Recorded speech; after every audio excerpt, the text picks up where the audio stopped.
History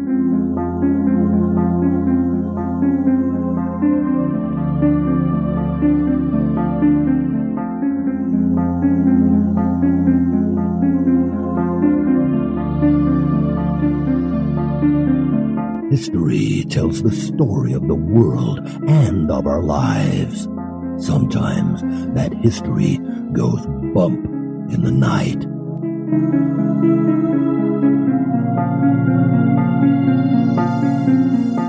Broadcasting from the center of oddity and the supernatural in Central Florida, it's the History Goes Bump podcast. Hello, you spooktacular people. Welcome to this 599th episode of the History Goes Bump podcast. Ghost tours for the theater of the mind. I am your host, Diane. And this is Kelly. Kelly, on this episode, we're going to hit a location in New York. It was suggested to us by our listener, Catherine McManus. It's a fort. It's another one of those glorious forts, Kelly. Awesome. I love them. Fort Ontario in Oswego, New York. Has quite a few spirits there. Before we get into that, we want to welcome into the spooktacular crew, Susan. Thank you so much for joining our Facebook group. And now, this moment in oddity.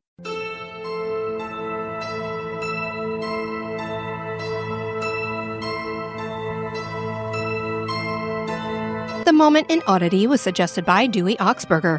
Central Florida is known as the lighting capital of the United States. But back in October of 2017, there was an extreme light show, which is known as a mega flash.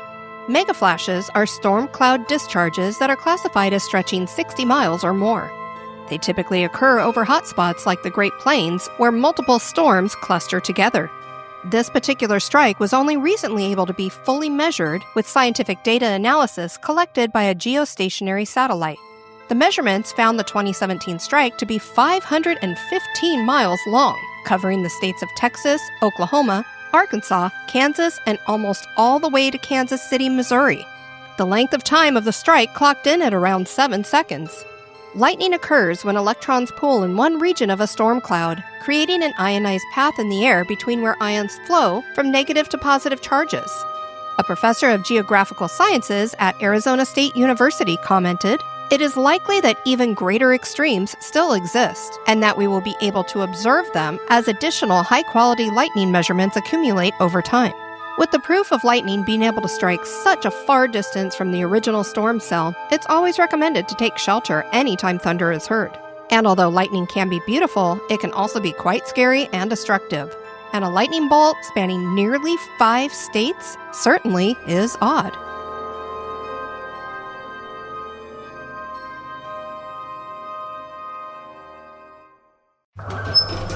Hello, this is Victoria from victoriaslift.com.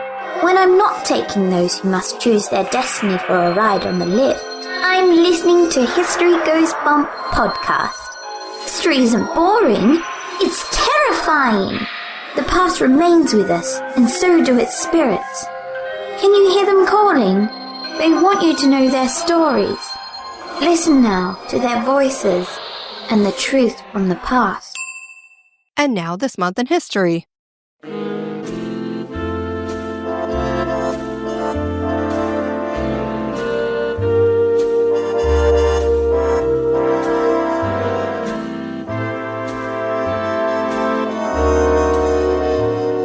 In the month of August, on the 11th, in 1978, the Double Eagle II balloon made the first transatlantic flight. Unlike modern hot air balloons, the Double Eagle II was propelled by helium gas. Its pilots, Ben Abruzzo, Maxie Anderson, and Larry Newman, managed the balloon's ascent and descent by releasing helium gas and by utilizing ballast. It departed Presque Isle, Maine on the 11th and successfully landed in Mézières, France on the 17th.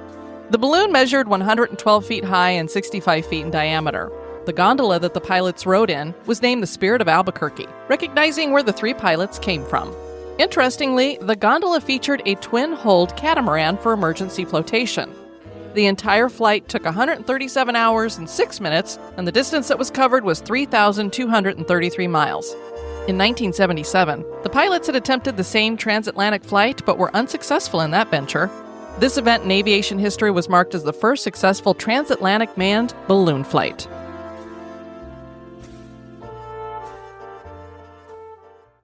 Oswego, New York was a bustling port in the 1800s, but long before that, there was Fort Ontario.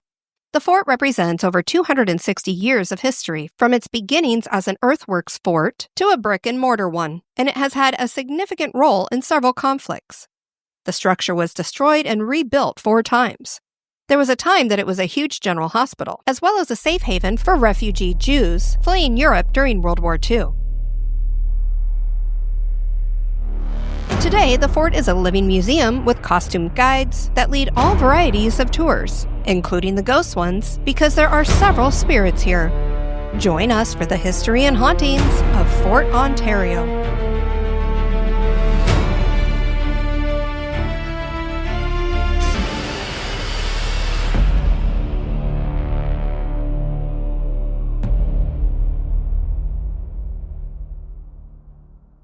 This is one of those cool forts, Kelly, because a lot of it is built into the earth still.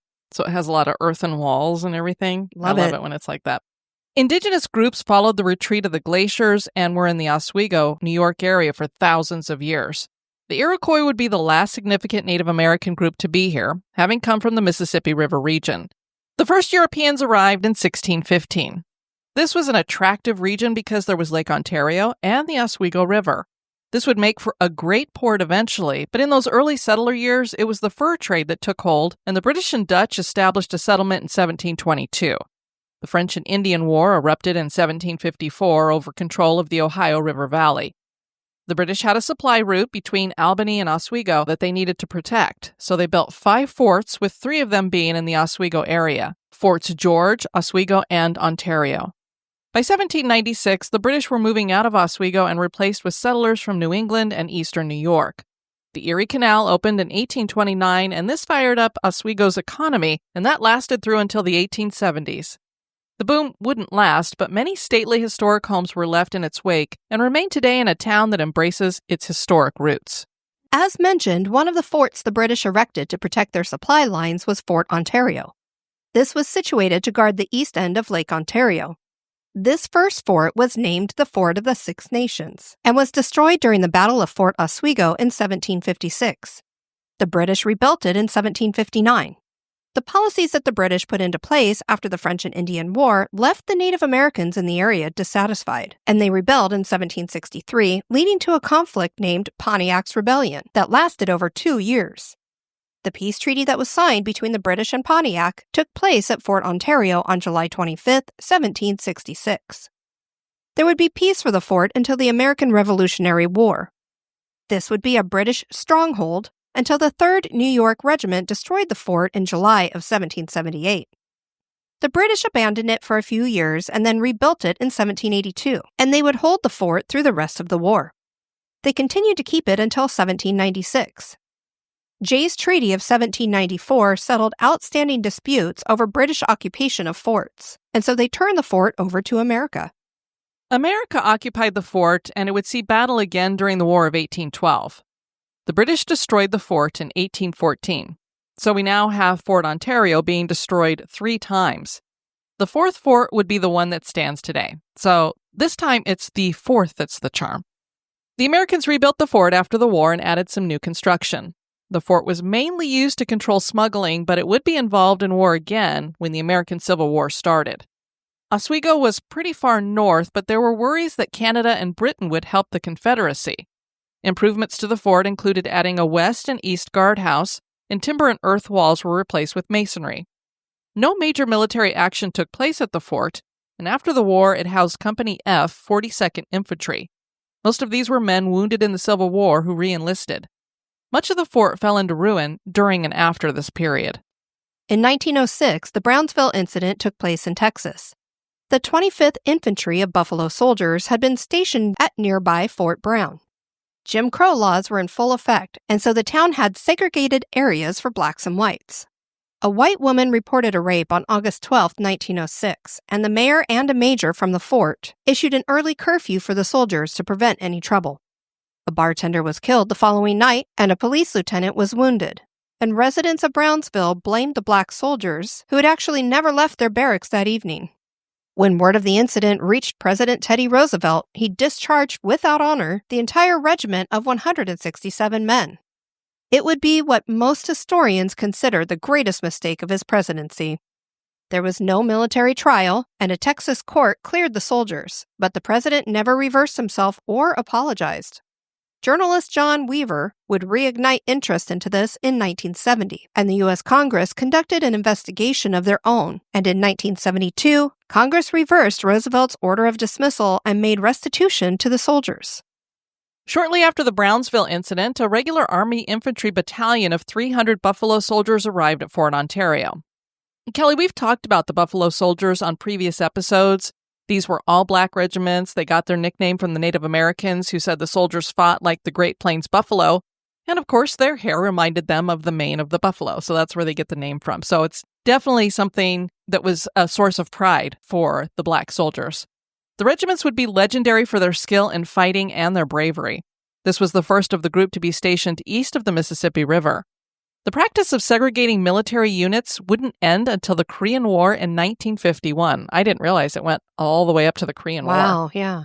This would be a significant chapter in the civil rights movement, as it was believed that the soldiers would be safer in Oswego, which was a place that had been a hotbed of abolitionist movement, and it had an active underground railroad during the Civil War, so you'd think, hey, they're going to embrace having the Buffalo Soldiers there. But here in 1906, the civilians of Oswego didn't want the soldiers there.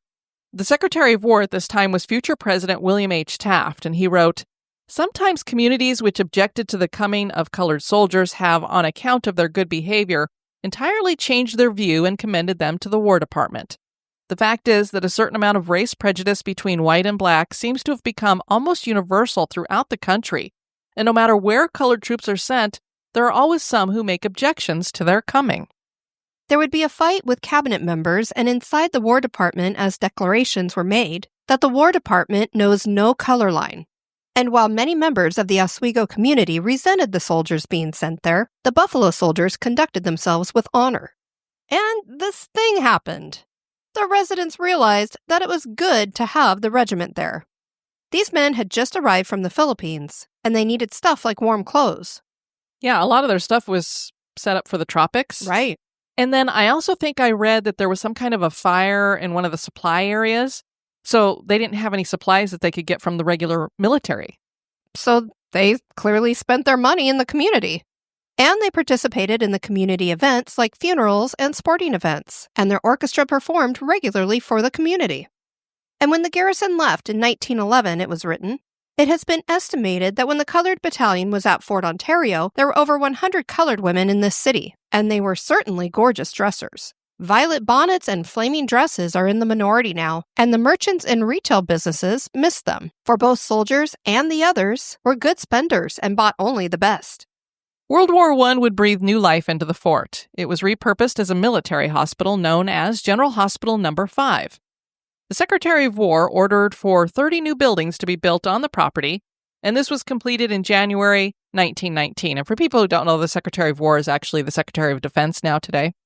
This made Fort Ontario one of the largest Army hospitals in the country, and it was the best equipped. Medical personnel started arriving in 1917, and most were recruited from the New York Homeopathic Medical College and Flower Hospital in New York City. There was not only the main general hospital, but 2 field hospital units, 2 ambulance companies, and 2 base hospitals. 90% of the patients here came from overseas, and about 200 patients would die at the hospital. By 1921, the fort was back to being an infantry base, and the 28th Infantry Regiment was stationed there. They were replaced in 1933 by the 2nd Brigade of the U.S. 1st Infantry Division. A golf course was added to the property, and the buildings were all restored. When World War II started, new buildings were added to the fort, and in 1940, this became an induction center for new conscripts. That was just for a little while, and then several National Guard anti-aircraft units used the fort as a base. Then black military police were trained here. There is this excerpt from George and Carol Reed's 1999 book, Fort Ontario, Guardian of the North. Many of the men called up under the Selective Service Act had initially been rejected and given a 4F classification because of illiteracy or having been born in a foreign country. With the onset of the war, however, these men were reconsidered and reclassified. Fort Ontario was chosen as one of 2 training centers for these men. Professional educators were transferred from other branches of the service to the fort, where they established an elementary-level school. The men underwent a 6-week program that gave them the equivalency of a 4th-grade education. Troops graduated with the ability to solve simple mathematical problems and to understand and obey specific Army orders. Upon completion of training, the men were transferred to various Army units. So I thought that was very cool that they were like, we're going to educate these guys before we send them off. You don't really even have to have a 4th-grade education to pull a trigger, but I thought that it was nice that they wanted to make sure that everybody was literate at least before they sent them overseas. Fort Ontario would take on one of its most significant purposes in its long history during this time. It would become a safe haven for the Jews that were fleeing the concentration camps of Europe. From August 1944 to February 1946, this would become home for 982 Jewish refugees. When an international effort was started to remove refugees from war zones and send them to safe camps in other countries, the United States didn't step up. So they weren't like, hey, send them over here right away. So the Allies noticed this and they began to ridicule the U.S. So President Franklin Roosevelt announced a plan to establish a free port at Fort Ontario, and he used that term port because camp had such a negative connotation. In other countries, they were calling them like a free camp or whatever. But obviously, we have concentration camps. They wanted to kind of change that up. After the war was over, the Jewish refugees had to stay at the fort because there were disagreements concerning whether or not to allow them to become United States citizens. In January 1946, the decision was made to allow them to become citizens, and this would be the first time that a large number of undocumented people were granted asylum in the U.S. The refugees were allowed to leave Fort Ontario in February 1946. After World War II, the Army shut down most of the fort, but some buildings are still used today by the Army Reserve. The fort was restored and in 1949 became the Fort Ontario State Historic Site. In 1970, it was added to the National Register of Historic Places. So about 1950, New York says, we're going to recognize it. It took 20 more years before the U.S. said, okay, we'll add it to our list. What is left of the fort is the main fort that was built in 1840 and designed as the typical pentagonal plan with 5 bastions that had heavy cannons mounted and barbette. And that is just a term that's used to describe how a gun is mounted in fortifications and warships. Usually, guns are positioned to fire over the top of a parapet or protective structure rather than through it. So it's, I guess you'd say, mounted on top of it, or at least so that the barrel is above it. It's French, Kelly. Everything is French. Howitzers were mounted in casemates built into the ramparts of the bastions, and there were holes to allow rifle fire. The parade grounds are still here, and there is Officers' Quarters No. 1, which was built between 1842 and 1844, featured 2 6-room apartments for use by officers and their families. There was a parlor in the front and bedrooms in the back. The second floor had more bedrooms, and the third floor was for servants. When I saw that, I was like, oh, I wouldn't have even thought that you'd have military officers here who actually had servants, so they needed somewhere to put them. Thought that was kind of interesting. And now a little break for a word about one of our sponsors.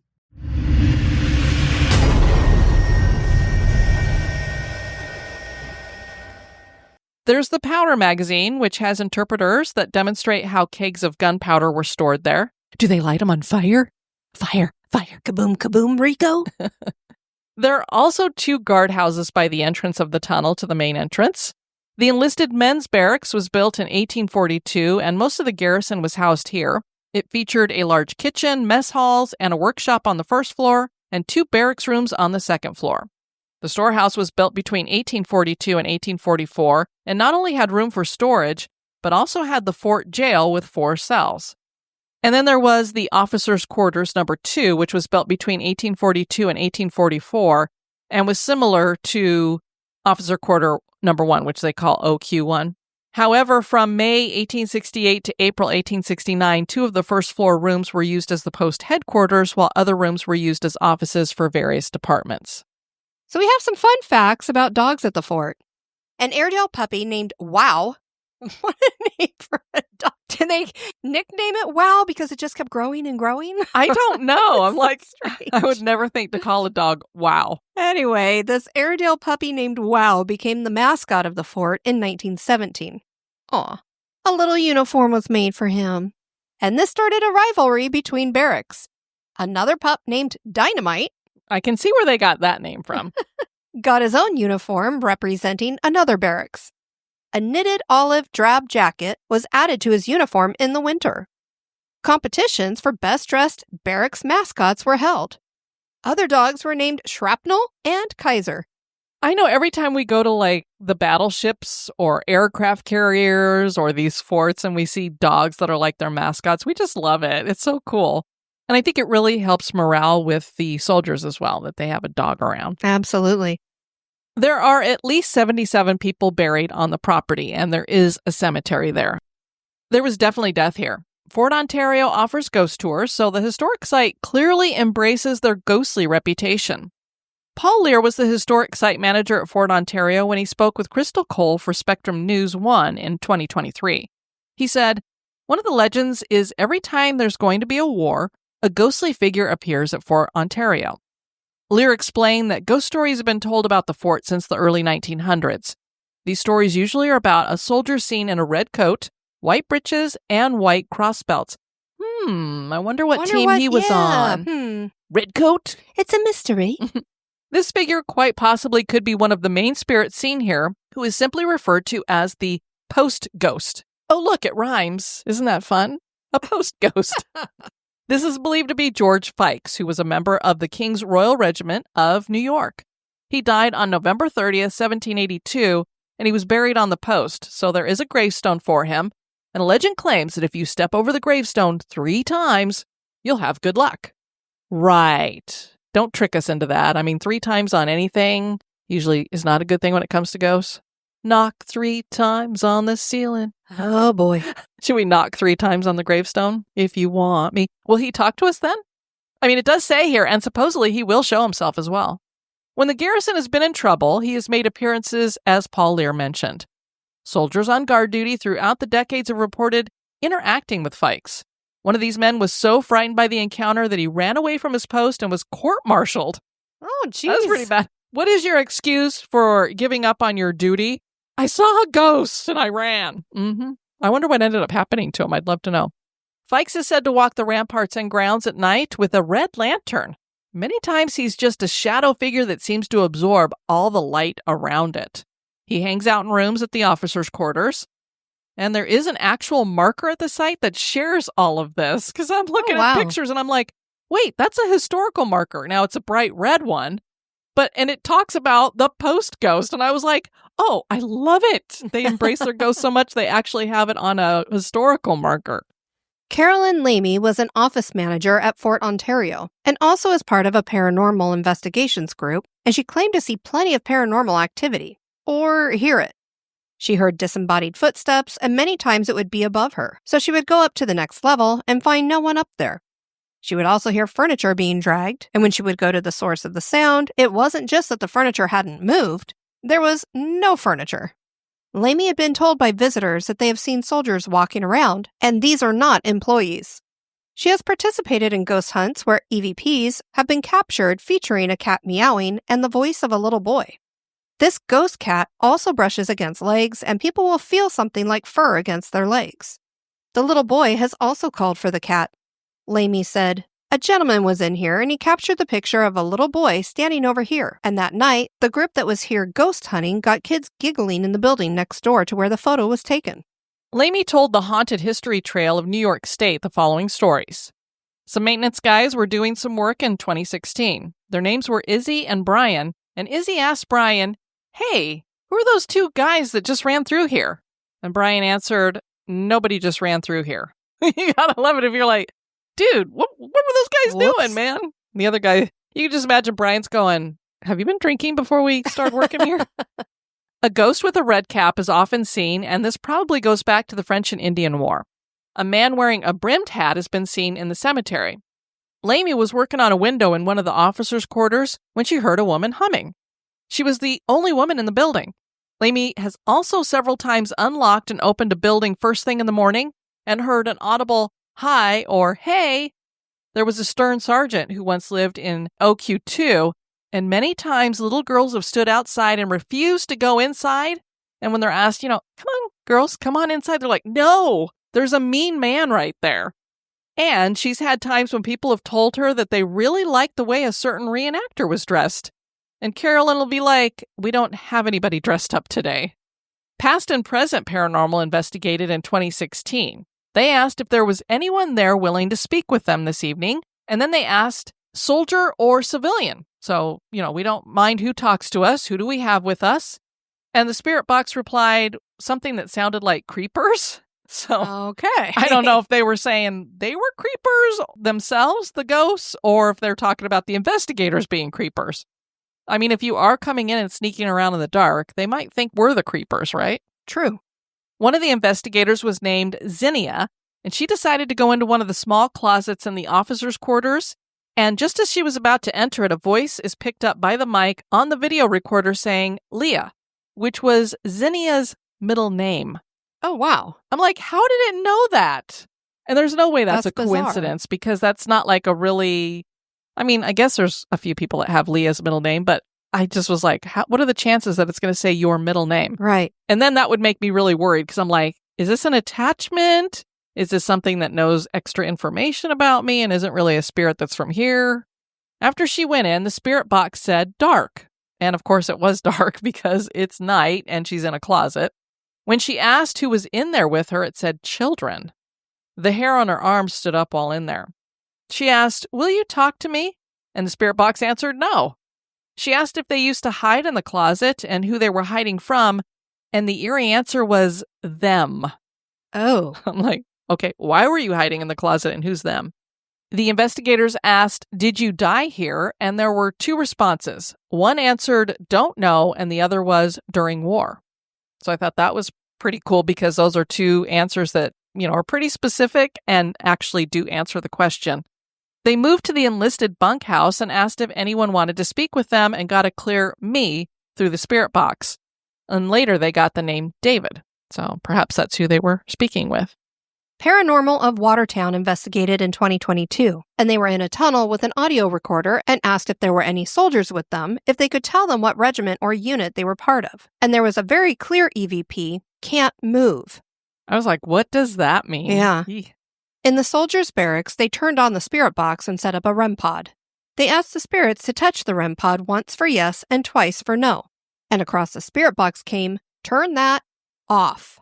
Now, we have wondered in the past if it, kind of gives them a little shock if they touch the REM pod. So I'm like, they wanted them to turn off whatever it was. Now, they were making it go, showing them, hit it once for yes, twice for no. But the sound's kind of annoying. It is an annoying noise. So I'm wondering if they were just like, turn that off. What the hell? They asked if women were allowed up there, and there was a clear no.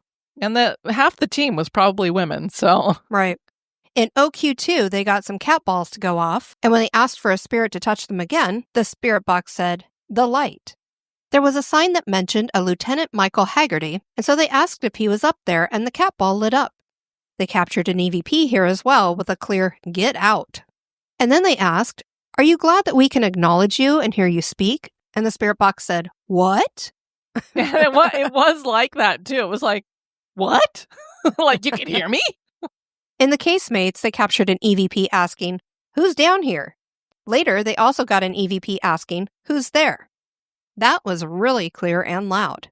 And it's dark down in the casemates, especially at night. So I was wondering if the ghosts were literally like, hey, who is that? I can't really see you. Or sometimes we wonder, how well do you see in the afterlife? I mean, we don't know anything about the technical sensory type stuff. So maybe they can't see as well. I don't know.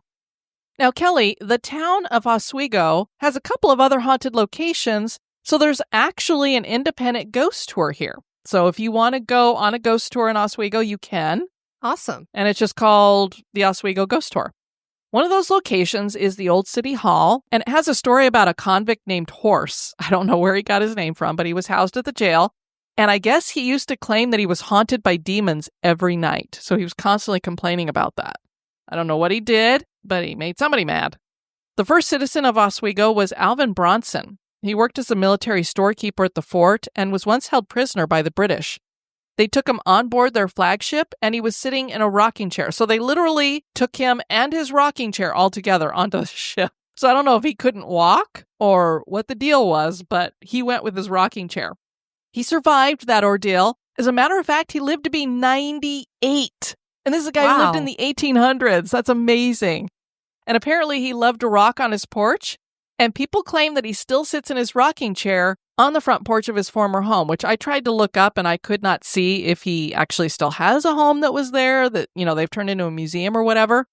But I did find some excerpts about Alvin Bronson's chair and rocking chair in some books and stuff, which I couldn't access because you have to belong to a school and you have to go through their library and all this stuff. But anyway, I'm thinking that the rocking chair may still exist somewhere. And so people must see that rocking chair move. Luther Wright built his mansion in 1848 for his family. That mansion is today a bunch of apartments called Apartments on Fifth. It was renovated by Sal Vassapalli in 2021, and he saved it from being a nuisance property run by a slumlord. So I thought that was very cool. And I'll see if I can get some pictures of this and put it up on our Instagram. It is a gorgeous house. What he did with it is amazing. I would love to have an apartment in here, except for the fact that it's up in New York where it's cold. Very cold. Yeah. So, no, I'm not going to do that. Hopefully Luther likes what he did because he's still haunting his former home. People claim to get an unearthly cold chill in the solarium. At one time, tenants discovered wooden cells, cages, and a large table in the basement, leading people to wonder what had gone on at this property at one time. I don't know what the cells and cages were about. Does make you think that maybe it was used as a jail at one time, maybe? Right. A female spirit is known as the Seneca Hill Ghost, and she is seen running up the hill to what had once been her home that burned down with her baby inside. Oh, no. She's most often seen by motorists, and they describe her wearing a nightgown. Sometimes she's holding the hand of a 6-year-old girl. The spirits always vanish at the crest of the hill. How sad. The Richardson Bates House is a gorgeous Victorian mansion that features opulent interiors. When I say opulent interiors, this is another gorgeous place. Kelly, I mean, if it's Victorian, we love it. And it's been refurbished, I'm just going to love it. So, can't help myself. The Oswego Historical Society took over the care of the house in 1947 and opened it as a museum. The Richardson Bates House was built for attorney and mayor Maxwell B. Richardson, who was a lifelong bachelor. So he moved into the house with his mother and divorced sister. So he took care of the women in his life, at least, even though he That's nice. didn't marry anyone. The house was designed by Rochester architect Andrew Jackson Warner in the Italianate style and completed in 1872. An addition was added to the house by Oswego architect John Sieber, and this was completed in 1889. The interior featured Renaissance Revival and Egyptian Revival furniture and decor. 90% of the furnishings are original to the family in this house. So cool. Maxwell's nephew was the sole heir, so he inherited the house in 1910. The Bates part comes from him, as his name was, wait for it, Kelly, his name was Norman Bates. No, I am not kidding. Love it. He lived here with his wife and 4 children, so I guess he wasn't hacking up women for mama. Or mother, as he liked to put it, for mother. Well, a boy's best friend is his mother. The whole family had been very active in the Historical Society, and so that is why the house was donated by Norman's children to the group. A ghost story about the house is about a little girl who told her parents that she needed to say goodbye to her friend. They watched her wave to nothing, and when they asked who she was waving to, she answered, "The boy I was playing with." She was the only child in the house, and that's when the parents grab you and run! Oh my. Oswego has a history reaching back a couple of centuries, and the fort has been witness to most of it. No one has ever come away from a ghost hunt without some kind of evidence. Are the red blobs captured in pictures or seen on the hills ghosts reaching back from the past? Are there soldier, female, and child spirits hanging out here? Is Fort Ontario haunted? That is for you to decide. Well, if one of you out there listening has been to Fort Ontario, let us know what you think about the place. Definitely sounds like a cool place to investigate, and you gotta love a fort that allows ghost hunts. So we'd love to check out the fort sometime. We'd love to have you guys check out our website at historyghostbump.com. And if you'd like to send us some feedback, you can do that at historyghostbump@gmail.com. And you can also send us comments and such at any of our various social media or over on Spotify. We'd love to get your comments over there as well. On YouTube, under our St. James Hotel Redux, which we dropped last week. This was from Sarian Horowitz, 5450. I made my family detour on our New Mexico road trip so we could go see the St. James Hotel because I heard the original episode for HGB. Yay! Awesome. I always love it when I hear from the listeners that we've inspired you to go visit a place. We couldn't stay long, but it was cool to see the locked room, had a creepy vibe, and the stained glass panels over the doorways upstairs are definitely worth a stop to see in person. Overall, it's definitely a cool place to visit, though very out of the way compared to most things in New Mexico. Thank you for sharing these awesome sites with us, gals. Well, you are very welcome, and this is why we do it, so that you guys will go maybe check out something you hadn't thought about checking out before. And then we heard from Cassandra. She said, funny story, I'm listening to the new episode with the Hoss the Hairball. I made such a face, someone else. I mean, we were making that face while we were reading it. Yes, we were. I'm sure. I had a look on my face. I made such a face. Someone walking by my desk asked me if I was okay. No, I'm hearing about a hairball, which has got to be the most disgusting 230 thing. pounds. Ugh, there's nothing worse. Want to thank you guys for tuning into this episode. I've been your host, Diane. And this has been Kelly. You take care now. Bye-bye. This episode has been brought to you by our executive producers. Be sociable. Drop the chain rattling, neck biting, and shape shifting. And join us on Facebook and Twitter at History Goes Bump. Like the page and follow us.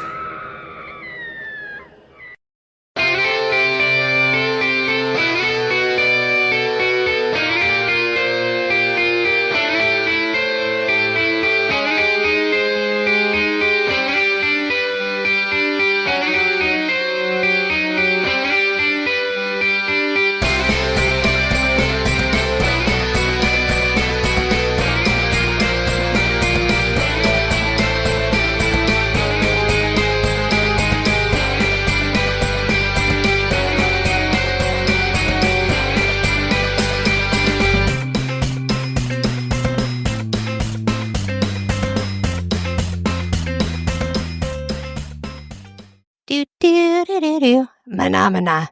Do do do do, mana. Do do do do do do do. Jeez, you and your belches crack me up.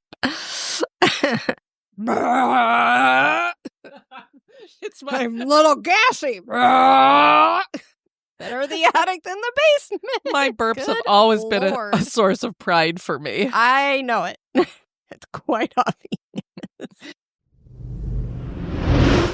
And although lightning can be beautiful, it can also be quite scary and destructive. And a lightning bolt spanning nearly 5 states certainly is odd. Yeah, it definitely can be scary, and it can almost make you pee your pants. I had a bolt of lightning that hit the street probably about 50 feet away from me when I was walking in a thunderstorm one time. The minute it hit the ground, I popped up in the air. And when I came back down, I was like, I almost peed my pants. And then I booked it to this, like there was a shopping area, like a strip mall. And I booked over there so I could get underneath the cover there because I was like, oh my God, I'm going to die. Very scary. Yeah. Maxwell's neighbor was the sole heir. Neighbor? Well, it could have been his It neighbor. could have been a nephew. It could have been his nephew. I don't know. I mean, can you imagine your neighbor being your sole heir? You must really like that neighbor. I mean, I'm going to give you be my everything neighbor? when I die. I mean, we like our neighbors too, but I'm not going to give them all of my property when I die.